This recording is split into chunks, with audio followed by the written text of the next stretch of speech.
আয়ুষ্মান ভারত প্রকল্পের বাড়ি বাড়ি ফর্ম বিলি করা হচ্ছে এবং সেই ফর্ম কিন্তু একজনের নামে ফিক্সড আসছে, অর্থাৎ তার আধার কার্ড নাম্বার, অ্যাপ্লিকেশনের নেম এবং তার রেশন কার্ড নাম্বার, তার ডেট অফ বার্থ পুরো ফর্মে কিন্তু অলরেডি লেখা থাকছে। আপনাদের কিন্তু আর এগুলো লিখতে হবে না, অর্থাৎ একটা ফ্যামিলিতে যদি 5 জন সদস্য থাকে 5 জনের নামেই কিন্তু আলাদা আলাদা ফর্ম আসছে এবং সেই ফর্মে কিন্তু তার নাম, তার রেশন কার্ড নাম্বার, তার ডেট অফ বার্থ এবং তার হেড অফ ফ্যামিলির নামও কিন্তু লেখা থাকছে। ঠিক আছে, এবং এই ফর্মটা আপনারা কীভাবে ফিল আপ করবেন আজকের ভিডিওর মাধ্যমে জানাবো।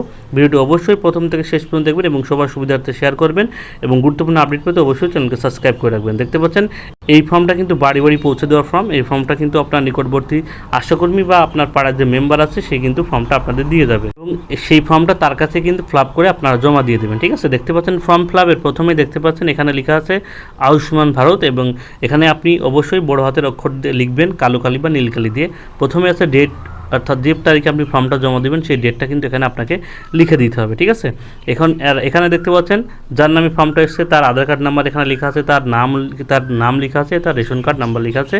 এখানে আপনাকে আর কিছু লিখতে হবে না। ঠিক আছে, এবং এখানে ration card type AY, SPHS এবং PHS এই 3 ক্যাটাগরি রেশন কার্ড যাদের আছে তাদেরই কিন্তু এই ফর্মটা পাঠানো হচ্ছে এবং এখানে আপনার যদি এখানে টিক চিহ্ন দেওয়া থাকছে, যদি এটা ভুল হয়ে থাকে মনে করুন আপনার SPHS রেশন কার্ড কিন্তু এখানে টিক দেওয়া আছে PHS রেশন কার্ড, সেক্ষেত্রে আপনি এইখানে টিকটা আপনি আবার দিয়ে দেবেন। ঠিক আছে, যদি এটা ভুল টিক দেওয়া থাকে, অনেক সময় ঠিক দেওয়া থাকছে, অনেক সময় ভুল টিক দেওয়া থাকছে, এটা একটু আপনি দেখে নেবেন। ঠিক আছে, এখানে বলছে আধার লিঙ্ক মোবাইল নাম্বার, অর্থাৎ আপনার যার নামে এই ফর্মটা এসছে তার আধার কার্ডের সঙ্গে যে ফোন নাম্বার লিঙ্ক আছে সেই ফোন নাম্বারটা এখানে বসাবেন।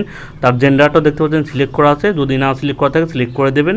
ঠিক আছে, তারপরে তার ডেট অফ বার্থও কিন্তু এখানে লেখাই থাকছে। ঠিক আছে, তারপরে ফুল অ্যাড্রেস, এখানে কিন্তু আপনাকে ফুল অ্যাড্রেস লিখতে হবে, অর্থাৎ আপনার ভিলেজ লিখে আপনার গ্রামের নাম, P.O লিখে আপনার পোস্ট অফিসের নাম, P.S লিখে আপনার পুলিশ স্টেশনের নাম, তারপরে ডিস্ট্রিক্ট লিখে আপনার জেলার নাম এবং পিন লিখে আপনার পিনকোডের নাম।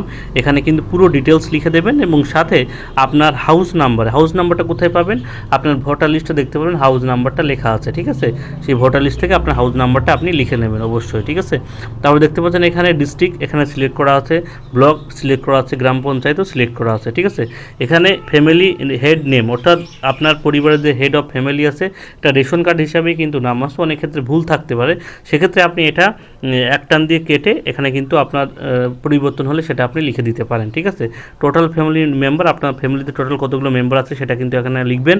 এখানে প্যান কার্ডের নাম্বারটা এখানে যার নামে ফর্ম আসছে তার কিন্তু প্যান কার্ড নাম্বার লিখতে হবে, এখানে হেড অফ ফ্যামিলির প্যান কার্ড নাম্বার কিন্তু নয়।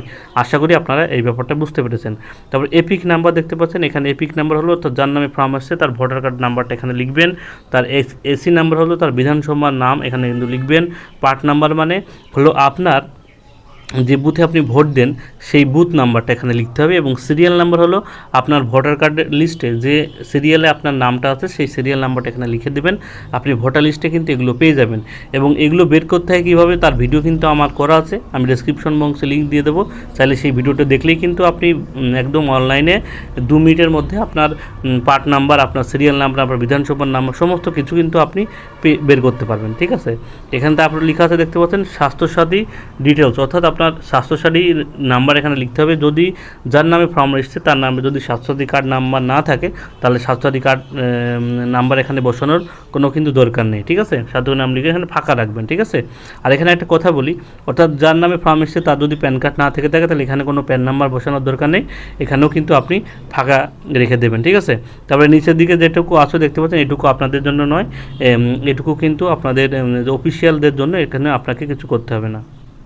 তারপরে পরের পাতে আছে দেখতে পাচ্ছেন এখানে কিছু ক্রাইটেরিয়া আছে, আপনাকে বলা হচ্ছে আপনার ফ্যামিলি ইনকাম কি 8 লাখের উপরে, তাহলে ইয়েস হলে ইয়েস, নো হলে নো দেবেন, যার যেটা হবে সেটা কিন্তু দেবেন। ফ্যামিলি মেম্বার কেউ ইনকাম ট্যাক্স দেয় কিনা, যদি ইয়েস হলে ইয়েস, নো হলে নো দেবেন, যার যেটা সেইখানে টিক চিহ্ন দেবেন। এবং আপনাদের ভোটার লিস্টে আপনার নাম ডিলিট হয়েছে কিনা, ইয়েস হলে ইয়েস, নো হলে নো দেবেন। এসআই ট্রাইব্যুনালে আপনার ভোটার লিস্টে নাম আছে কিনা, ইয়েস হলে ইয়েস, নো হলে নো। সিএতে অ্যাপ্লিকেশন পেন্ডিং আছে কিনা, ইয়েস হলে ইয়েস, নো হলে নো। ঠিক আছে, বেনিফিশিয়ারি নেম ডিটেলস হতে অন্য কোনো যোজনায় আপনার নাম ডিলিট হয়ে গেছে কিনা, ইয়েস হলে ইয়েস, নো হলে নো। জন্য আপনি ফিজিক্যালি হ্যান্ডিক্যাপ কিনা ইয়েস হলে ইয়েস, নো হলে নো, এগুলো আপনি এখানেতে টিক চিহ্ন দিয়ে দেবেন। তবে এখানে যেগুলো আছে সেগুলো নো দেওয়াই বেটার যদি আপনি এই প্রকল্পের সুবিধাটা পেতে চান। এবং এখানে আপনাকে একটা চেক বক্স আছে, এখানে টিক চিহ্ন মারতে হবে এবং এখানে তার নাম অর্থাৎ যার নামে ফর্মটা আসছে তার সিগনেচার কিন্তু এখানে করতে হবে।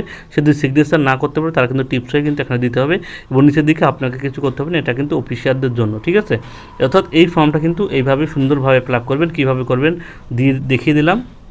এবং যার নামে ফর্মটা এসছে তার Aadhaar card, voter card, PAN card এবং তার রেশন কার্ড এবং এটা এই ফর্মের সঙ্গে আপনারা দিতে পারেন, ঠিক আছে। এবং এই ফর্মটা যে দিয়ে গেছে আপনাদের বাড়ি, আবার তার কাছে ফর্মটা জমা দিয়ে দেবেন এবং আপনার আয়ুষ্মান ভারত প্রকল্পের কার্ড কিন্তু হয়ে যাবে, ঠিক আছে।